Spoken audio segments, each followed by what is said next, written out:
in tu veje naše razočaranje, naša žalost, vendar pa moram reči tudi to, da je pa, jaz se ne spomnim, da je kljub vsem tem zavajanjem tudi jasno in javno priznala, da je zavajala. Smo pa vsi, bom rekel, v življenju krvavi pod kožo in bo pa čas pokazal, ali je poslanka storila dovolj, ali je pa poslanska skupina, bom rekel, tudi storila dovolj na pogovori za poslanke. Ste se že kaj pogovarjali, kdo bi jo lahko nadomestil? Veste, da bom pa čisto moje iskreno mnenje povedal, ker se tudi nismo še pogovarjali v poslanski skupini, vendar mi smo tega Jokerja tudi s tem dejanjem zapravili. Se pravi, ne boste predlagali? Nisem, to sem rekel moje iskreno mnenje, ampak mislim, da mi smo Jokerja vendarle zapravili. Mi se ta moment ne moremo potegovati za funkcije, ker moramo tudi v poslanski skupini del odgovornosti prevzeti.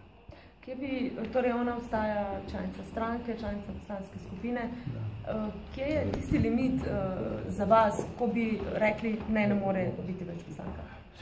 Tu se vsi skupaj sprašujemo, ne vem, ker v tej naši državi smo te limite in te meje že zdavnaj zabrisali. A potem boste sledili SDS-ju, ki tudi ne ponudi podpredsednika, ki bi jim pripadal že 2 leti? Glejte, jaz zdaj ne bi okoli te nove funkcije delal zgodbe. Kot sem že rekel, to je moj oseben pogled. V tej stvari se pa res nismo pogovarjali, kdo bi zasedel funkcijo zdaj podpredsednika, ker ni glavno ravno čas, da se bo stranka zdaj pa pogovarjala, kdo bo na kakšno funkcijo šel. Evo, 20 let. Če bo to funkcijo zasedel kdo drug, iz katere druge stranke? Nobenega problema. Ne. Zdaj, da bi ona zadržala neko minimalno integriteto, bi nekako pričakovali, da bo sama stopila pred kamere in pojasnila vse skupaj. Zakaj danes ni poslanka tukaj? Jaz mislim, da je ona sicer s tem pismom zabrisala, bom rekel, ali pa šla vendarle v dovolj veliko upravičilo.